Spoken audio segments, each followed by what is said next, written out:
Hello guys, welcome to our channel. তো আজকের এই ভিডিওতে আমরা ইন্ডিয়ান ফুটবল রিলেটেড বেশ কিছু গুরুত্বপূর্ণ আপডেটস নিয়ে কথা বলবো। যেমন ইস্টবেঙ্গল মোহামেডান এসসিকে নিয়ে কথা বলবো, পাশাপাশি মোহনবাগান সুপার জায়ান্টকে নিয়ে কথা বলবো। তো খুবই ইন্টারেস্টিং হবে, ভিডিওটা শেষ পর্যন্ত দেখতে থাকো। আর আমাদের চ্যানেলে প্রথমবার এসে থাকলে সাবস্ক্রাইব করে পাশের বেলাইকনটিকে ক্লিক করে দিও। তো চলো শুরু করা যাক। প্রথমে আমরা কথা বলে নিই গতকালকের ম্যাচটা নিয়ে, যেখানে হায়দ্রাবাদ এফসি খেলতে নামে কেরালা ব্লাস্টার্স এফসির এগেনস্টে। আর কেরালা ব্লাস্টার্স এফসি কতটা শক্তিশালী দল তোমরা জানো, সেই তুলনায় হয়তো হায়দ্রাবাদ এফসি অনেকটাই কমা দল। তবে তারপরেও কেরালা ব্লাস্টার্স এফসিকে তাদেরই ঘরের মাঠে 2-1 গোলে হারিয়ে দিল হায়দ্রাবাদ এফসি। যদিও এক্ষেত্রে রেফারির কিছুটা অবদান রয়েছে হায়দ্রাবাদ এফসির জয়ের পিছনে, তো সেই জায়গায় যাই হোক, এই মরশুমে কিন্তু হায়দ্রাবাদ এফসি ভালো রকম একটা ব্রিংস ব্যাক করেছে, দুটো জয় কিন্তু পেল।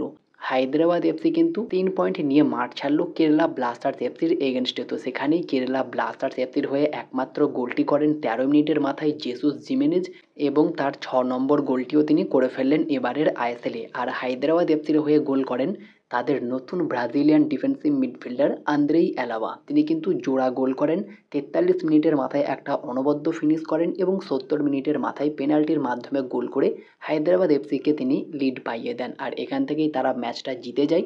তো কালকের ম্যাচটা কিন্তু জিতে গিয়েছে হায়দ্রাবাদ এফসি কেরালা ব্লাস্টার্স এফসিকে হারিয়ে। তো সেখানেই অনেক প্রশ্ন উঠেছে মিয়াকেল সাহরে, বর্তমান সময়ে কেরালা ব্লাস্টার্স এফসির নতুন হেড কোচ, তিনি কতটা বেটার খেলাচ্ছেন কেরালা ব্লাস্টার্স এফসি টিমকে। এর থেকে কি ইভান ভুকামানোভিচ বেশি বেটার খেলিয়েছিল? তো আমার দিক থেকে আমি বলবো, খুব যে আহামরি পারফরমেন্স করছে কেরালা ব্লাস্টার্স এফসি সেটা কিন্তু নয়।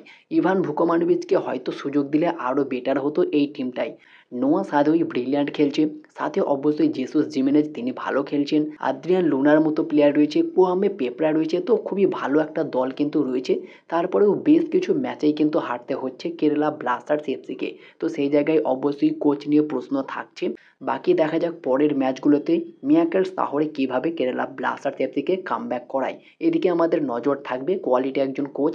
তবে আমার মনে হয় ইভান ভুকমানোভিচকে ছেড়ে দেওয়াটা কেরালা ব্লাস্টার্স এফসির জন্য সবচেয়ে বড় একটা ভুল সিদ্ধান্ত। তাকে এই মরশুমটাও কন্টিনিউ করালে হয়তো বেটার হতে পারতো কেরালা ব্লাস্টার্স এফসি টিমের জন্য। বাকি তোমাদের কি মতামত কেবিএফসি কোচের জন্য, সেটা কমেন্টে জানিও। এরপরে যদি আমরা মোহামেডান এসসিকে নিয়ে কথা বলি, তো সেখানে মোহামেডান এসসির ডিফেন্ডার জোসেফ আদজেই তিনি কিন্তু খুবই বড়সড় চোট পেয়েছেন।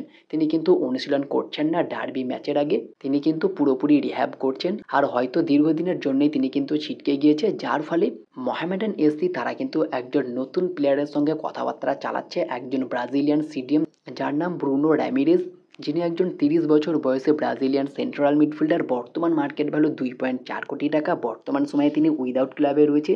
আর তার সঙ্গে মোহামেডান এসসি নাকি প্রাথমিক পর্যায়ে কথাবার্তা শুরু করে দিয়েছে, তাকে মোহামেডান এসসি সই করাতে পারে। তো সেটা হয়তো জোসেফ আদজের পরিবর্তে হতে পারে, যেহেতু তিনি দীর্ঘদিনের জন্য ছিটকে গিয়েছে, তার ফলে কিন্তু এই ব্রাজিলিয়ান প্লেয়ারকে সই করাতে পারে মোহামেডান এসসি। আর ব্রুনো র্যামিরেজ অনেকগুলো পজিশনে খেলতে পারে, central midfielder, defensive midfielder, centre back, মানে বেশ কয়েকটা পজিশনে তিনি খেলতে পারেন। বেশিরভাগ সময়টা তিনি পর্তুগাল এবং ব্রাজিলের ক্লাবে খেলেছেন, এবং লাস্ট 21-22 মরশুমে তিনি ইন্ডিয়াতে বেঙ্গালুরু এফসির হয়ে খেলে গিয়েছেন। সেই মরশুমে তিনি ফাইনালও খেলেছিলেন আইএসএলের। তো অবশ্যই এক্সপিরিয়েন্স রয়েছে আইএসএলে এবং ইন্ডিয়াতে। তাকে মোহামেডান এসসি সই করালে খুব যে খারাপ হবে সেটা কিন্তু নয়, একটা বেটার সাইনিং হতে পারে। পাশাপাশি যদি আমরা কথা বলি ইস্টবেঙ্গলকে নিয়ে, তো ইস্টবেঙ্গল দীর্ঘ 6 ম্যাচ হারার পর আবারও আইএসএলে খেলতে নামছে, সেটা তাও আবার একটা ডার্বি দিয়ে। আর সেই ডার্বি ম্যাচটা অনুষ্ঠিত হতে চলেছে আগামীকাল, East Bengal versus Mohammedan SC. Kolkata Salt Lake stadium থেকে কিন্তু হবে, ইস্টবেঙ্গলের হোম গ্রাউন্ডে, বুঝতেই পারছো। আর এই ম্যাচে ইস্টবেঙ্গলের লাইন আপ কেমন হতে পারে সেটা তোমাদেরকে জানিয়ে দিই। যে ফরমেশনটাতে যেতে পারে সেটা হচ্ছে 4-4-2, এই ফরমেশনেই যেতে পারে।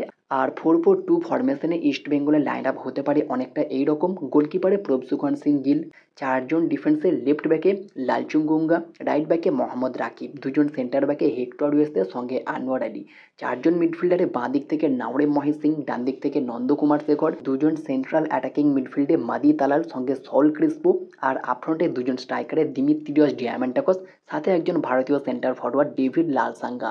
এমনই কিন্তু ইস্ট বেঙ্গলের লাইন আপ হতে পারে মোহামেডান এসসির এগেনস্টে। তোমাদের মতে কেমন হতে পারে ইস্ট বেঙ্গলের লাইন আপ এই ডার্বি ম্যাচে, সেটা অবশ্যই কমেন্টে জানিও। এরপরে যদি আমরা মোহনবাগানকে নিয়ে কথা বলি, তো মোহনবাগানও কিন্তু 10 তারিখে ম্যাচ খেলবে ইস্ট বেঙ্গলের ম্যাচের ঠিক পরেই। তো সেই জায়গায় মোহনবাগানের মেইন প্লেয়ার বর্তমান সময়ে খুবই দুরন্ত ছন্দে রয়েছে গ্রেগ স্টুয়ার্ট, তিনি কিন্তু চোট পেয়েছেন, তার জায়গায় পেত্রাতস খেলবে তোমাদেরকে জানিয়েছি। এবং তারই মাঝে একটা খবর বেরিয়ে আসছে, নুনু রেইস তিনি কিন্তু আর মোহনবাগানে থাকতে চাইছেন না। শুধু শুধু প্র্যাকটিস করে তিনি হয়তো বোর হচ্ছেন, কোনো রকম খেলার চান্সও তিনি দেখতে পাচ্ছেন না, যেহেতু AFC থেকে পুরোপুরি বিদায় হয়ে গিয়েছে মোহনবাগান। তো সেই জায়গায় অন্য কোনো ক্লাবে ফোকাস করছে নুনু রেইস, হয়তো লোন দিলে তিনি অন্য কোনো দলেও যেতে পারে আসন্ন ট্রান্সফার উইন্ডোতে। জানুয়ারি ট্রান্সফার উইন্ডোতেই তিনি কিন্তু মোহনবাগান ছাড়তে পারে। তো দেখা যাক মোহনবাগান কী সিদ্ধান্ত নেয় নুনু রেইসকে নিয়ে। তবে জোস ফ্রান্সিসকো মলিনা তিনি কিন্তু কিছুতেই নুনু রেইসকে ছাড়তে চাইছেন না। তার খুবই পছন্দের এবং ভরসাযোগ্য প্লেয়ার এই নুনু রেইস, যার ফলে কিছুটা ডিলে করছে জোস ফ্রান্সিসকো মলিনা নুনু রেইসকে ছেড়ে দেওয়ার ক্ষেত্রে। বাকি দেখা যাক সামনে কি হয়, নুনু রেইসকে নিয়ে কি ফাইনাল ডিসিশন আসে, এটার দিকে আমাদের অবশ্যই নজর থাকবে। পরবর্তী সময়ে কোনো রকম কনফার্ম আপডেট আসলে অবশ্যই তোমাদেরকে জানিয়ে দেবো। তো এই ছিল আজকের ভিডিওটি ভালো লাগলে লাইক শেয়ার কমেন্ট অবশ্যই করে দিও। আর আমাদের চ্যানেলটিকে সাবস্ক্রাইব করে পাশের বেল আইকনটিকেও ক্লিক করে দিও।